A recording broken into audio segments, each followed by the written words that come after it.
Hey, good afternoon.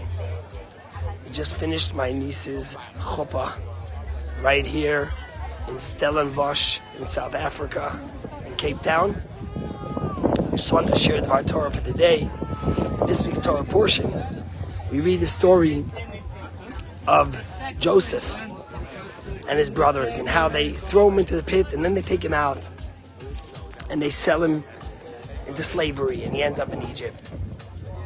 And the rabbis tell us something interesting, because the Torah tells us how Reuven was with his brothers. Reuven was the oldest, and he was with his brothers when they put Joseph in the pit. But the Torah tells us that Reuven really intended to come back and save his brother. But he left because he didn't want to sit and break bread with them, because he was in mourning, because his father was upset at him about what he did, and therefore he had left. But the Torah tells us his intention, that truly he wanted to save his brother. And the rabbis in the Midrash say something very fascinating. There was three people that if they would know the Torah would tell us their intention, they would go all the way. They wouldn't stop in middle. One is Reuven. The rabbis say if he would know that the Torah was going to tell us that his intentions were to save his brother, then he wouldn't just intend to bring him back, but he would carry him on his shoulders and save him. But the rabbi said that he was ambivalent, because he thought my brothers are going to say I'm the goody and I'm going to save my brother.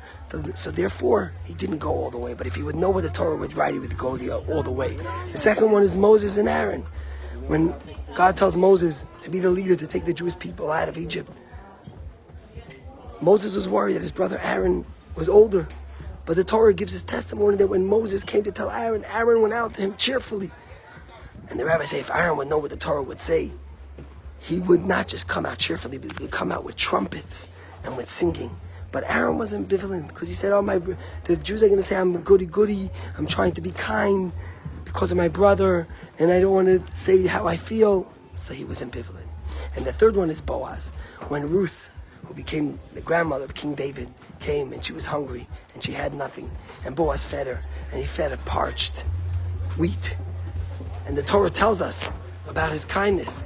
But the rabbis say if he would have realized, if he would have recognized that the Torah would give testimony to what he did, he would have fed her steak and delicious meats. But he was worried that people would say he's trying to court her for marriage, and therefore he was ambivalent.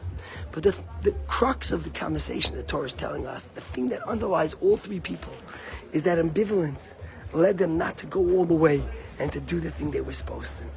And the Torah tells us we have to learn is in life, you can't be ambivalent. You have to have the courage to do the right thing, to go all the way, to do what in your heart of hearts you know is right. When it comes to your family, when it comes to Judaism, when it comes to Israel, when it comes to Yeshua. I'm thinking about this as we flew across the world, and here we are in South Africa, getting ready for a wedding on a winery in the middle of Stellenbosch, one of the most beautiful places. And I think about my niece and what she wanted. This is the wedding she wanted, and it was hard for everyone, but she wasn't ambivalent. She did what she wanted. And then I think about us. We weren't sure if we could make it here. It was tough to get out to South Africa. Hanukkah's coming up. But I knew that it was the right thing, and Kind Necha took the kids so we could come here for 6 days, short trip, but definitely worthwhile. And I think about everyone in their lives and the ambivalence we sometimes have when it comes to doing what we want to do because we're worried what people will say. But what the Torah says is if you know it's right, if you know it's the good thing, then just do it. Just